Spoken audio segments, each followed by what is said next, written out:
De verdad que los extrañábamos. Los extrañábamos 2 semanas que no estábamos juntos y bueno, gracias a Dios ya estamos aquí. Bienvenidos todos. Le damos la bienvenida a la pareja que nos acompaña por primera vez. ¿Su nombre cómo es? Pedro, mucho gusto. Y Carolina, bienvenidos. Esperamos que se sientan como en casa y estamos muy contentos. Me da gusto también ver al señor Carranza que está con nosotros, ¿verdad? Y todos, si alguien más viene por primera vez, pues bienvenido, ¿verdad? Estamos contentos. Vamos a ir a la escritura, a Gálatas capítulo 2, versículo 11 al 21. Gálatas 11, Gálatas más bien 2, 11. Gálatas 2, 11 al 21. Y dice así, en el nombre del Padre, del Hijo y del Espíritu Santo. Pero cuando Pedro vino a Antioquía, esto es Antioquía de Siria, le resistí cara a cara porque era de condenar, pues antes que viniesen algunos de parte de Jacobo, comía con los gentiles, pero después que vinieron se retraía y se apartaba porque tenía miedo de los de la circuncisión. Y en su simulación, esto es hipocresía, participaban también los otros judíos, de tal manera que aún Bernabé fue también arrastrado por la hipocresía de ellos. Pero cuando vi que no andaban rectamente conforme a la verdad del evangelio, dije a Pedro delante de todos: si tú, siendo judío, vives como los gentiles y no como judío, ¿por qué obligas a los gentiles a judaizar?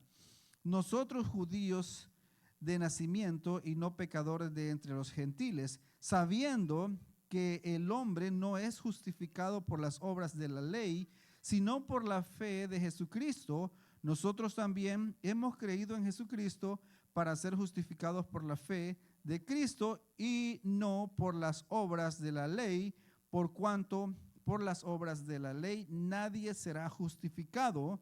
Y si buscando ser justificados en Cristo, también nosotros somos hallados pecadores, ¿es por eso Cristo ministro de pecado? En ninguna manera, porque si las cosas que destruí, las mismas vuelvo a edificar, transgresor me hago, porque yo por la ley soy muerto para la ley a fin de vivir para Cristo. Con Cristo estoy juntamente crucificado y ya no vivo yo, mas vive Cristo en mí, y lo que ahora vivo en la carne lo vivo en la fe del Hijo de Dios, el cual me amó y se entregó a sí mismo por mí. No desecho la gracia de Dios, pues si por la ley fuese la justicia, entonces por demás murió Cristo. Padre, te damos las gracias por la oportunidad, gracias por la bendición, Dios mío, que nos concede de estar una vez más juntamente con nuestros hermanos el día de hoy para glorificar, exaltar tu santo y bendito nombre. Sé con cada uno de nosotros de manera muy especial. Ponemos este tiempo en tus manos, abre nuestra mente, nuestro entendimiento, que tu Espíritu Santo obre en nuestras vidas para que podamos ser edificados por tu santa y bendita palabra. Bendice a los niños, los jóvenes, los adultos, a tu iglesia local y a tu iglesia en general. Gracias en el nombre de Jesús. Amén y amén. Pueden sentarse, hermanos. Bueno, vamos a hablar hoy del tema que le hemos titulado Evangelio Puro. Evangelio Puro, ¿por qué? Porque mucha gente a través de la historia, desde el principio, han intentado agregarle al Evangelio una y otra vez, por todo el tiempo. Desde el principio Satanás distorsionó el mensaje que le dio a Eva. Dios le dio el mensaje, más bien a Adán se lo comunicó a Eva, pero viene el diablo y habla con Eva y le tuerce el significado, el mensaje. Entonces siempre es así. Entonces nosotros debemos de cuidar, de vivir o de conocer el Evangelio puro. El Evangelio puro no es simplemente Esto no es simplemente un conocimiento intelectual, sino cuando encontramos el Evangelio debe de afectar nuestras vidas personal, en nuestro matrimonio, con nuestros hermanos de la iglesia, con nuestros compañeros de trabajo, con nuestros jefes, con las autoridades, con nuestros gobernantes, con todo el mundo. Es algo que debe de verse, debe de notarse en nuestras vidas. Entonces, cuando uno es nuevo y llega a una iglesia, obviamente uno no sabe, pero la Biblia nos manda a que nosotros estemos creciendo constantemente en el conocimiento de Cristo. Es nuestro deber prepararnos constantemente. Y ahora tenemos un texto acá enfrente a nosotros, ¿verdad? Donde un apóstol, Pedro, ¿verdad? También con Cefas, eh, no estaba con palabras enseñando algo diferente, pero con su actitud, con sus acciones, estaba enseñando algo diferente. Estaba enseñando otro evangelio. Otro evangelio, bueno, vemos que Dios usa hombres falibles como Pedro. Pedro no fue infalible. El catolicismo enseña que los papas son infalibles, que ellos no se pueden equivocar. Entonces, Pedro no califica para ese puesto, aunque ellos dicen que fue el primer papa, porque Pedro se equivocó esta vez. Además, se equivocó antes también de la resurrección de Cristo. Negó a Cristo y ahora no lo estaba negando con palabras, sino que lo estaba negando con su actitud. Entonces, y nosotros vamos a ver que eso es lo que nosotros tenemos que cuidar, lo que vamos a aprender, que Pedro cayó en la tentación de querer agradar a los demás, a los judíos que habían venido de parte de Jacobo. Entonces, si Pedro fue influenciado de estas malas enseñanzas, nosotros debemos de estar alertas siempre de no de no caer en la tentación de que nuestra conducta nos lleve a hacer la intención de querer agradar a los demás nos lleve a sacrificar la verdad del Evangelio. Nosotros tenemos que estar pendientes de eso, porque si eso le sucedió a Pedro, le puede suceder a cualquiera. Entonces la carta a los Gálatas es escrita, ya sabemos, por el apóstol Pablo, y fue necesario porque habían judíos que estaban viniendo a la región de lo que conocemos hoy como Turquía, donde estaban esas iglesias, y estaban enseñando que era necesario, aparte de creer en Cristo, aparte de la fe en Cristo, era necesario también las obras de la ley ceremonial. En este caso es muy importante entender que está la ley civil, la ley ceremonial y la ley moral de Dios. La ley moral de Dios son los 10 mandamientos. Eso sigue vigente. Las leyes civiles dependen de cada país donde usted se encuentre. Las leyes ceremoniales eran lo que era una sombra para lo que Cristo iba a cumplir, y Cristo cumplió con todas las leyes ceremoniales, la circuncisión y los alimentos, el régimen alimenticio, cómo debería alimentarse las personas. Eso ya Cristo lo cumplió, entonces ya no es necesario. Pero algunos insistían y siempre insistieron en Hechos 15, dicen, es necesario que también cumplan la ley de Moisés, refiriéndose a la ley ceremonial, para que puedan ser salvos, aparte de creer en Cristo Jesús. Eso es el problema. Eso es el problema. Yo hace unas cuantas semanas, siempre que tengo la oportunidad de hablar a alguien, de preguntar, de hablar con cualquier persona, sea conocido o desconocido, le pregunto, dime, ¿tú crees que el sacrificio que Cristo hizo en la cruz del Calvario es perfecto y suficiente para la salvación de alguien que crea, o sea, que se arrepienta? ¿Es suficiente? ¿Fue perfecto y es suficiente? Por lo regular. Una persona me ha dicho que no, pero ya le aclaré. Entonces, pero siempre la gente me ha dicho, sí, sí, es perfecto y suficiente. Entonces le digo, bueno, eso contradice lo que enseña el catolicismo. Porque el catolicismo enseña que sí, la salvación es por el sacrificio de Cristo, pero además se recibe por los sacramentos que obviamente administra la Iglesia Católica. Entonces, ahí estamos añadiéndole ya al sacrificio de Cristo. Entonces, el sacrificio de Cristo ya no fue perfecto, ya no es perfecto, ya no es suficiente. Se le está añadiendo y eso invalida, eso afecta, eso es una burla para el sacrificio de Cristo, que alguien diga, bueno, sí, el sacrificio de Cristo, pero también hay que hacer esto, también hay que hacer lo otro. Eso es legalismo. Entonces, Cristo más algo más, fe más obras, gracia más ley, la ley ceremonial. Entonces, no puede ser eso. Así que Pablo entiende aquí que él entiende esta situación y él no tuvo temor, dice, no, pero Pedro es de los apóstoles, de los líderes de Jerusalén, ¿cómo yo voy a decirle eso? Él tuvo la valentía porque un cristiano verdadero está dispuesto a todo por la verdad, por el evangelio, no tiene temor a nadie. Entonces nosotros o las personas que estén viendo el video deben de tener la fortaleza, la valentía. Si se está predicando en la iglesia algo fuera de la Biblia, hay que decirle, hermano, eso no está en la palabra de Dios. Si usted está en una iglesia donde están diciendo Dios me habló, Dios me dijo, o tienes que dar dinero para recibir un milagro de Dios, eso es falso. Entonces cualquier cristiano debe de refutar eso, porque si no lo hace, se hace cómplice de eso.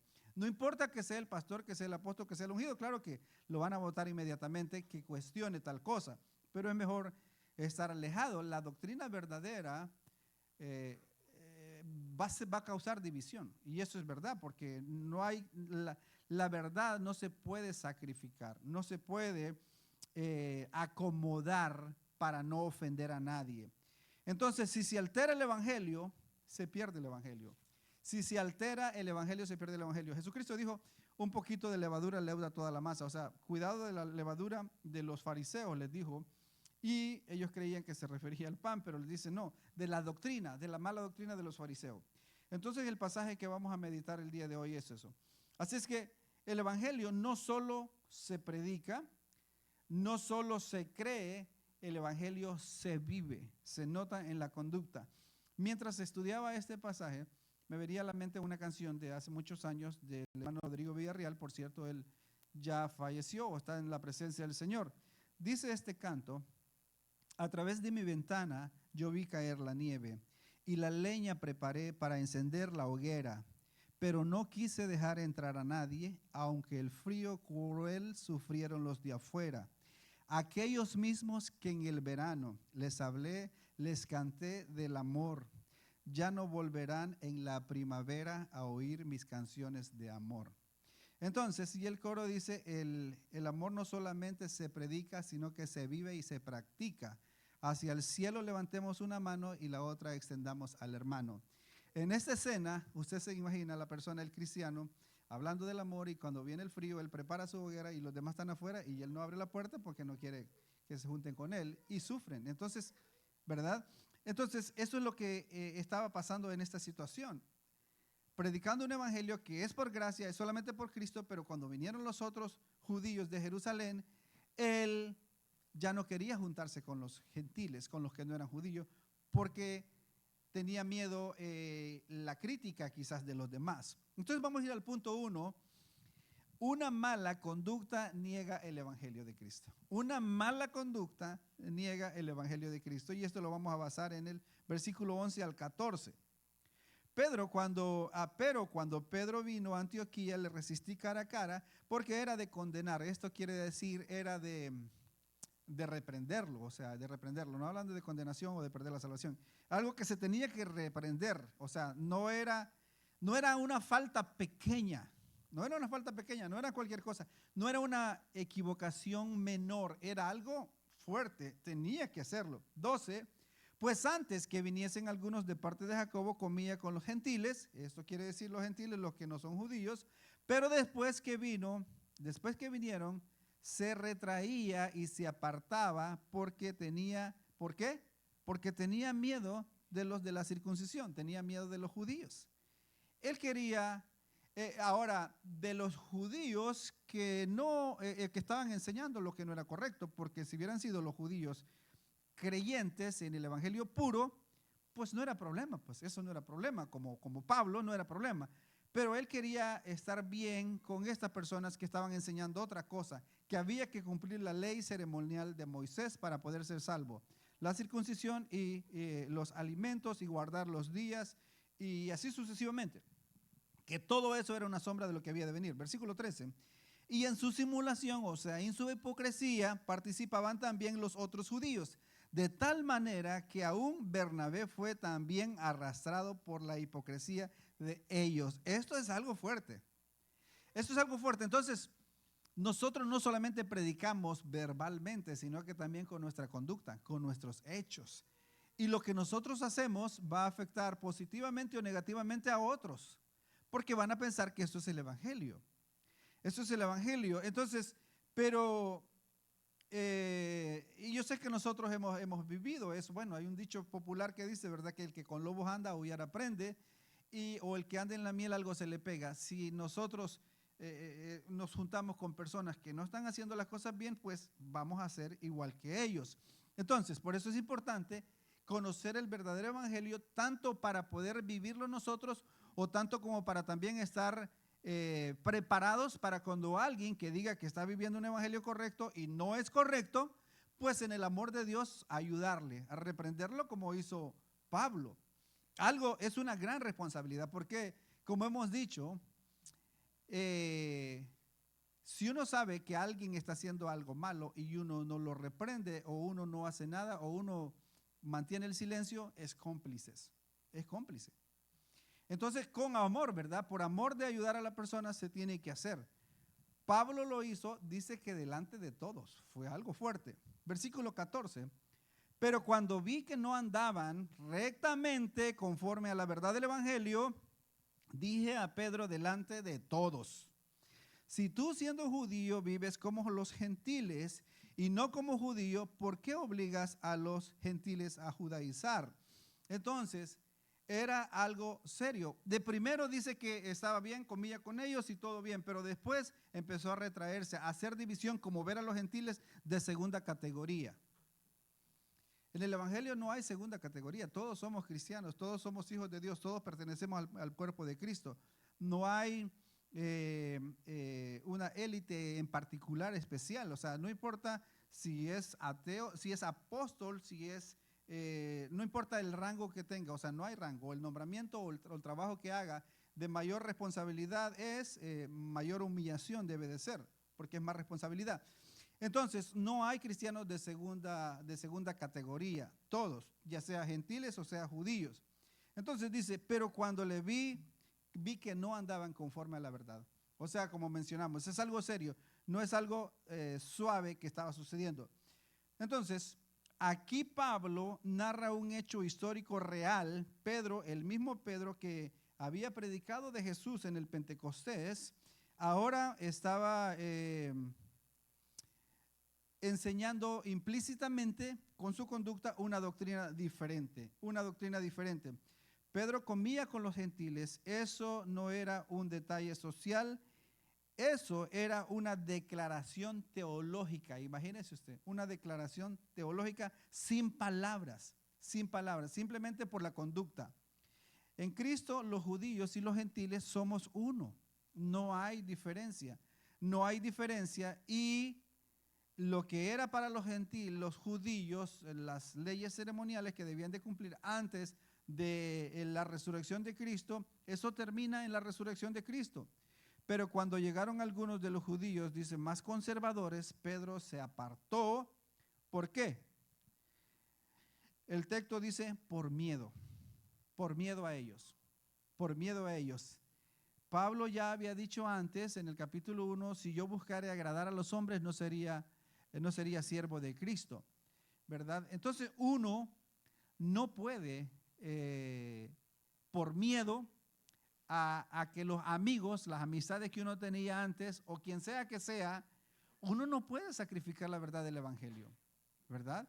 Uno no tiene que, o sea, lo peor que uno puede hacer es tratar de quedar bien con la gente todo el tiempo. Ese es un fatal error, ¿verdad? Incluso esto hasta en un emprendimiento o lo que sea, no se puede hacer algo si uno está pensando, ¿verdad? Querer agradar a todo el mundo. Es imposible querer agradar a todo el mundo, no se puede.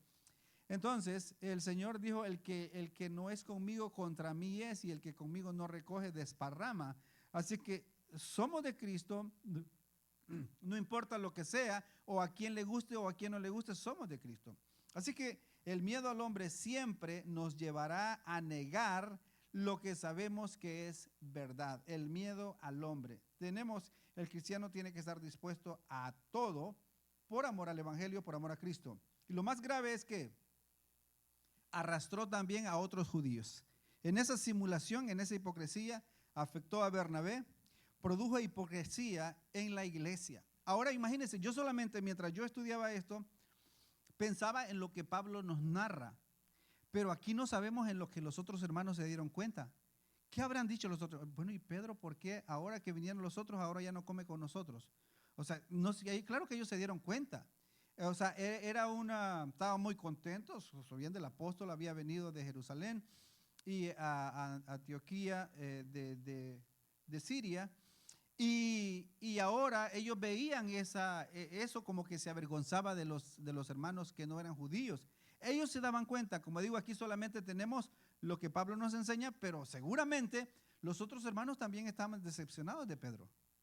Estaban decepcionados porque le estaba haciendo lo que decimos nosotros un desplante en salvadoreño, ¿verdad? Los estaba viendo mal como de segunda categoría. Así que produjo una hipocresía en la iglesia esa actitud de Pedro.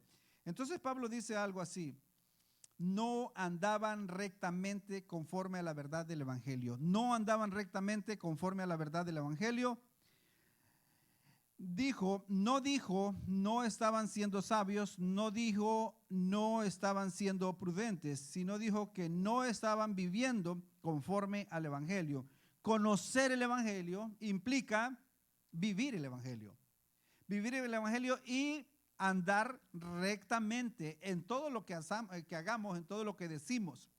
Porque el evangelio no solo informa nuestra mente, forma nuestra conducta. Forma nuestra conducta. Podemos predicar bien, creer bien, cantar bien y aún así negar el evangelio con nuestras acciones.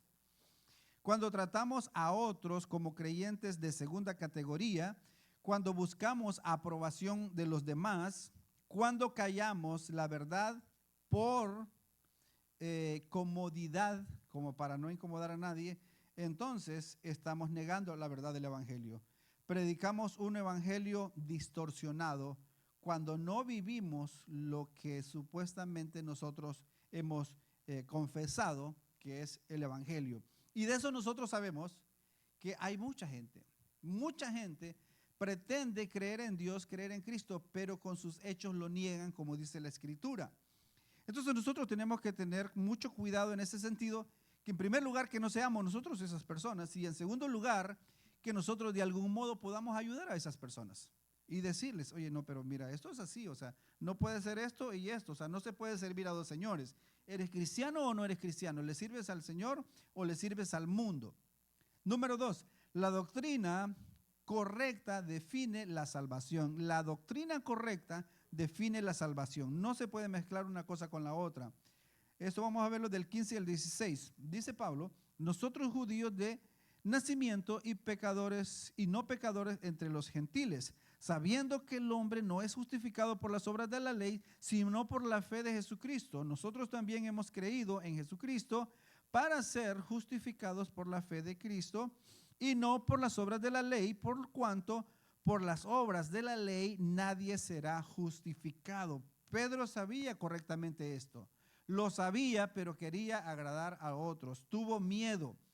Aquí Pablo pasa de la narrativa a la doctrina, sabiendo que el hombre no es justificado por las obras de la ley. Esta es una de las declaraciones más importantes de la Escritura, la justificación, que es simplemente por gracia. Ahora, todas las cosas ayudan para bien. Si ese incidente no hubiese pasado, bueno, aunque esto es casi paralelo con capítulo 3 y 4 o 4 y 5 de Romanos, la palabra de Dios, las doctrinas fundamentales las encontramos en toda la Escritura. Entonces, ¿qué significa ser justificado? Ser declarado justo delante de Dios. Ser declarado justo delante de Dios. No significa ser moralmente perfecto, no significa ser gradualmente mejor, ser aceptado por esfuerzos, no significa ser aceptado por esfuerzos. Pablo dice en 3 veces en esta parte, de diferentes formas, para que no haya duda, no por obras, no por la ley ceremonial, solo por la fe en Cristo. Solo por la fe en Cristo. O sea, por más débiles que nosotros seamos, debemos de depositar toda nuestra fe en Cristo, en la obra de Cristo, en el mérito de Cristo y no en nuestros propios méritos, porque de serlo así, entonces buscamos la justificación por obras. A ver, leía un enunciado que estaba diciendo que tenemos que ser libres de todo para poder llenarnos de la palabra de Dios. Entonces dije, no, renunciar a todo para poder llenarnos de la palabra de Dios. Pero no dije yo, no. Más bien, cuando nos llenamos de la palabra de Dios, entonces es que renunciamos a todo. Así que es la palabra de Dios que nos limpia, nos ayuda. Así que Pablo, ¿por qué repite esto tanto? Porque es importante. Porque el corazón humano insiste en ganarse lo que solo puede recibir. El ser humano insiste en ganarse lo que solo puede recibir. La salvación es por gracia, únicamente, no tenemos que hacer nada. La religión dice, haz y vivirás. El evangelio dice, vive porque Cristo ya lo hizo. Cristo ya hizo todo. El agregarle algo de nuestro esfuerzo o lo que las religiones, todas las religiones, obras, ¿verdad? Los testigos de Jehová hay que hacer obras. La religión que usted mencione hay que hacer obras. El catolicismo hay que hacer lo que ellos llaman esos sacramentos y todo eso cuesta dinero. Así que al fin de cuentas lo que está detrás de todo eso es el dinero. Aún en las mismas iglesias que aparentemente o que se hacen llamar evangélicas no son iglesias evangélicas porque están predicando un evangelio que hay que comprarlo con dinero. Hay que comprar el favor de Dios con dinero. Eso no son iglesias evangélicas y no importa cómo se llame el fulano que está al frente de esa congregación. Si no es este evangelio, no es evangelio. Entonces, ¿en qué descansa? Hagámonos estas preguntas o estas preguntas. Esta pregunta es crucial. ¿En qué descansa tu seguridad delante de Dios? ¿En qué descansa tu seguridad delante de Dios? ¿En tu fidelidad? ¿En tu servicio? ¿En tu conducta? ¿O en Cristo solamente? ¿O en Cristo solamente? Debe de descansar nuestra seguridad únicamente en Cristo. Únicamente en Cristo. Siempre, como digo, he hablado con personas y les he dicho eso acerca del sacrificio de Cristo y les he dicho, deposite toda su confianza en el sacrificio de Cristo, no en los sacramentos, no en otras cosas que le digan que también hay que agregar. Eso es burlarse del sacrificio de Cristo. Agregarle más al sacrificio de Cristo es burlarse, es una burla. Número 3, la gracia no debe ser mal interpretada. La gracia no debe de ser mal interpretada. Versículos 17 y 18. Y si buscando ser justificados en Cristo, también nosotros somos hallados pecadores. ¿Es por eso Cristo ministro de pecado? En ninguna manera. Porque lo que estaban enseñando estos judaizantes era que Pablo solo hablaba de la gracia y de la gracia. Y eso significa que la gente podía pecar libremente porque al cabo que estaban bajo la gracia. Pero no. Ellos estaban enseñando que si no hacían las obras de la ley, entonces estaban pecando. Las personas estaban pecando. Entonces Pablo, al enseñar que no eran necesarias las obras de la ley y decir que estamos en la gracia, entonces está diciéndole a la gente que pueden despreciar la ley ceremonial y eso es pecado, pero como están en gracia. Pero Pablo le refuta y le dice, es por eso Cristo, si predicamos la gracia, es por eso Cristo ministro de pecado, en ninguna manera, porque si las cosas que destruí, las mismas vuelvo a edificar, transgresor me hago. Ya Cristo cumplió la ley ceremonial, ya Cristo hizo todo lo que nosotros o lo que los judíos no pudieron hacer nunca, jamás ninguno de ellos pudo ser santificado o justificado o agradar a Dios al 100%, haciendo las obras de la ley. Imposible, nadie lo pudo hacer. Nadie lo pudo hacer, solamente Cristo lo pudo hacer. Y eso que Cristo lo hizo, y si Cristo ya lo hizo, entonces ya no lo tenemos que hacer. Si nos enseñan que lo tenemos que hacer, entonces lo que Cristo hizo es insuficiente. No fue completo. Pero ¿qué dice lo que Cristo hizo en la cruz del Calvario? Y nosotros lo cantábamos, consumado es. Consumado es. No dijo, consumado es más el diezmo, consumado es más esto lo otro, más los sacramentos, más el bautismo. No, consumado es. Entonces, solamente es a través del sacrificio de Cristo. Pablo anticipa una objeción. Si somos justificados por fe, entonces la gracia promueve el pecado. De ninguna manera. Él responde con fuerza, de ninguna manera. La gracia no produce libertinaje, produce transformación. Libertinaje es pisotear la gracia. O sea, si estamos en la gracia podemos hacer lo que querramos porque estamos en la gracia. De ninguna manera. De ninguna manera. Y el otro es que hemos dicho, el otro extremo es el legalismo. Hacer algo para agradar a Dios, lo cual es imposible.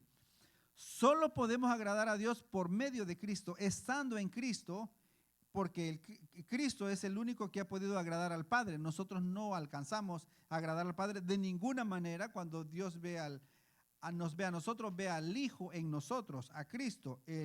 Dice, este es mi Hijo amado en quien tengo toda complacencia. Por eso nosotros enseñamos, o la Biblia enseña, que debemos ir a Dios por medio del Padre, al Padre por medio del Hijo. Tampoco en ninguna manera la Biblia enseña que hay que orar a María para ir a Dios. De ninguna manera, no enseña tal cosa la Biblia. No enseña tal cosa la Biblia. Entonces, el verdadero pecado no es confiar en Cristo, es volver a un sistema que Él ya cumplió. Él ya cumplió ese sistema, esas leyes ceremoniales. Volver a la ley como medio de justificación es decir, la cruz no fue suficiente. Lo que Cristo hizo en la cruz del Calvario no fue suficiente. Es negar, y eso es lo que se hacen todos los días, tanto la Iglesia Católica y iglesias evangélicas, o que se dicen ser evangélicas, pero están predicando otra cosa. Están predicando otra cosa. Cada vez que, ya les comenté esto, que cada vez que he tenido la oportunidad de hablar con personas, les he hecho esa pregunta y les invito a ustedes también para que lo hagan. Algunos temen predicar gracia por miedo al pecado o por miedo de ser malentendidos. Pablo temía predicarla, pero eso niega la cruz. O sea, no predicar la gracia niega la cruz, niega el sacrificio. Voy a ver si alguien me consigue algo de agua, por favor. Entonces, la gracia no nos da licencia para pecar. Gracias. La gracia no nos da licencia para pecar, nos da poder para vivir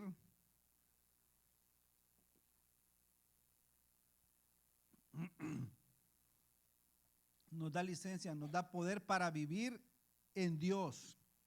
La gracia no nos da licencia para pecar, nos da poder para vivir para Dios. Número 4.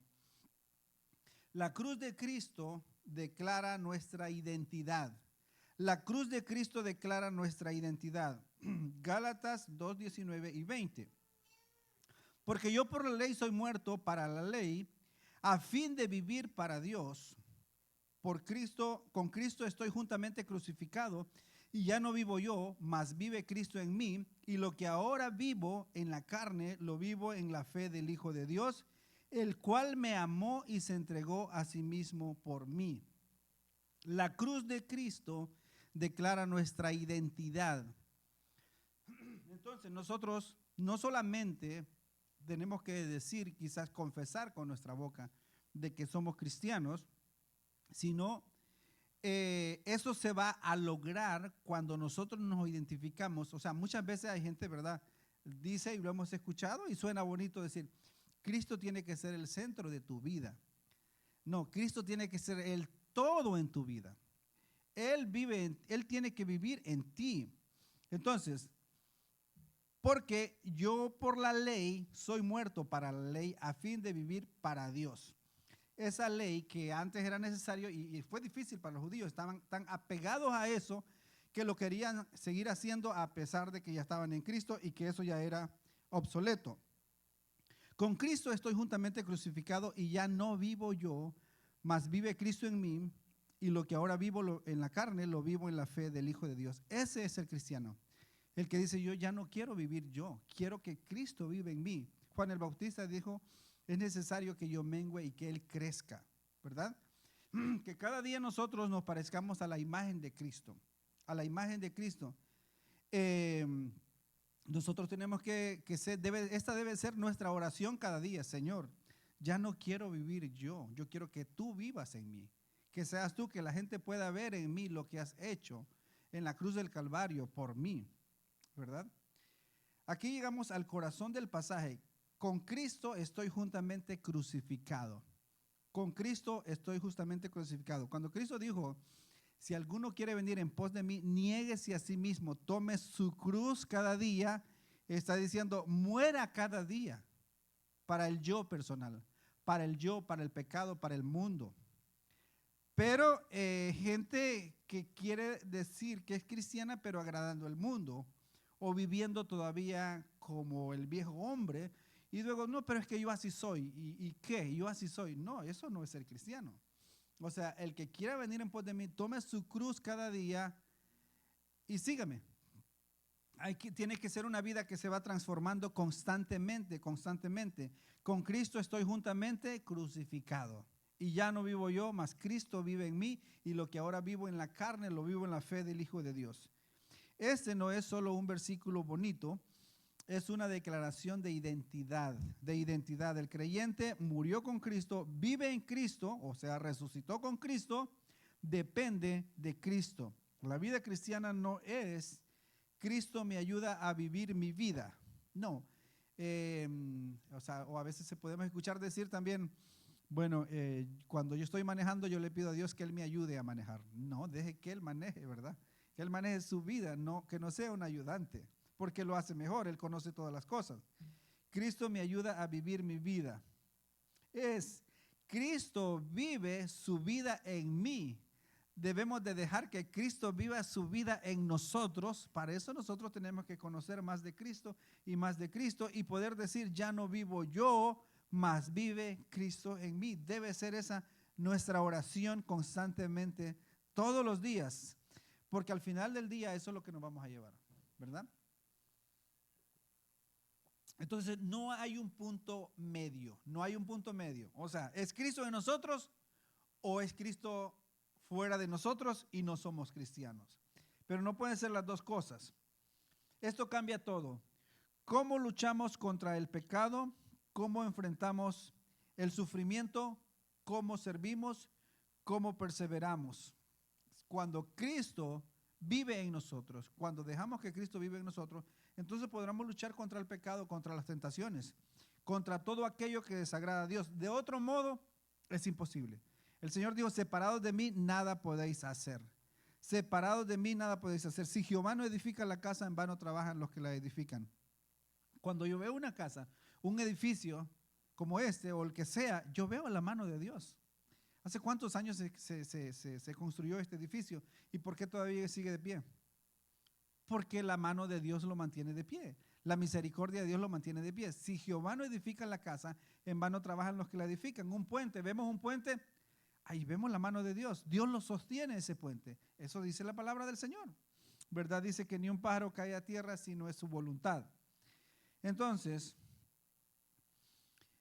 la pregunta no es qué tan fuerte eres tú, sino quién está viviendo en ti. ¿Quién está viviendo en ti? Cuando Cristo vive en nosotros, la vida cristiana deja de ser una carga y se convierte en una respuesta de fe. Número 5, y ya para terminar, la gracia es irrenunciable. La gracia es irrenunciable para la salvación o indispensable. Que eso quiere decir sin lo cual no hay salvación. Gálatas, versículo 21. No desecho la gracia de Dios, pues si por la ley fuese la justicia, entonces por demás murió Cristo. Por demás murió Cristo. Si usted está escuchando esto y está en una iglesia donde le están diciendo que tiene que hacer esto, que tiene que hacer lo otro para agradar a Dios, entonces en vano murió Cristo. En vano murió Cristo. Nuestra dependencia tiene que ser únicamente, totalmente en Cristo, en ese sacrificio sustitutivo que Él murió en nuestro lugar. Él llevó nuestro castigo, nuestra condena en la cruz. Pablo termina con una frase devastadora. Si por la ley fuese la justicia, entonces por demás murió Cristo. No hay punto medio. Cristo es suficiente o murió en vano. Cristo es suficiente o murió en vano para algunas personas. Entonces, de nuevo, es triste, es lamentable que hay gente que diga o que enseñen o que estén aceptando que sí, Cristo, la gracia de Cristo, pero más esto, más lo otro, más lo otro, más lo otro. No. ¿Es Cristo suficiente? ¿El sacrificio de Cristo fue suficiente o no fue suficiente? ¿O fue en vano? Añadir reglas, añadir méritos, añadir condiciones. La gracia no es un complemento, es el fundamento. La gracia no es un complemento, es el fundamento. En conclusión, nos ponemos de pie. ¿Viviremos conforme a la verdad del Evangelio? ¿Viviremos conforme a la verdad del Evangelio? ¿Descansaremos plenamente en la gracia? ¿Permitiremos que Cristo viva en nosotros? Nuevamente, lo repito, son preguntas. Número 1, ¿viviremos conforme a la verdad del Evangelio? ¿Se recuerdan que Pedro no estaba viviendo conforme a la verdad del Evangelio? ¿No estaba andando rectamente? Número 2, ¿descansaremos plenamente en la gracia? Número 3, ¿permitiremos que Cristo viva en nosotros plenamente? No desecho la gracia de Dios, porque si Cristo murió, murió por nosotros y murió suficientemente. Suficientemente. Entonces ya hemos visto, número 1, una mala conducta niega la verdad del Evangelio. Número 2, la doctrina correcta define la salvación. Número 3, la gracia no debe ser mal interpretada. Número 4, la cruz de Cristo declara nuestra identidad. Número 5, la gracia es irrenunciable, irrenunciable para la salvación. Entonces, si has vivido confiando en tus obras, hoy es el día de descansar en Cristo. Hoy es el día de descansar en Cristo. Si has mezclado gracia con esfuerzo, hoy es el día de volver al Evangelio puro. Hoy es el día de volver al Evangelio puro. Si Cristo vive en ti, vive para la gloria de Dios. Si Cristo vive en ti, vive para la gloria de Dios. Damos gracias. Padre, te damos las gracias por la oportunidad. Gracias por la bendición, el privilegio que nos has otorgado de estar delante de ti en esta hora, aprendiendo de tu santa y bendita palabra. Ayúdanos, Dios mío, a que nosotros podamos descansar en ti, descansar en ese sacrificio que hiciste en la cruz del Calvario 100%, sin agregarle nada más y nada menos. Solamente tu gracia, tu sacrificio fue perfecto y suficiente para perdonar todos nuestros pecados, todas nuestras faltas. Gracias. Ayúdanos, Dios mío. Queremos que tú seas el que viva en nosotros y que tu nombre sea glorificado en nuestras vidas. Ayúdanos a hacer luz en medio de las tinieblas, en este mundo tenebroso. Sé propicio, ten misericordia de nosotros. Permite que a su vez nosotros podamos ayudar a aquellos que aún se encuentran en tinieblas y poderles alumbrar con la luz de tu santa y bendita palabra. Gracias en el nombre de Jesús. Amén y amén.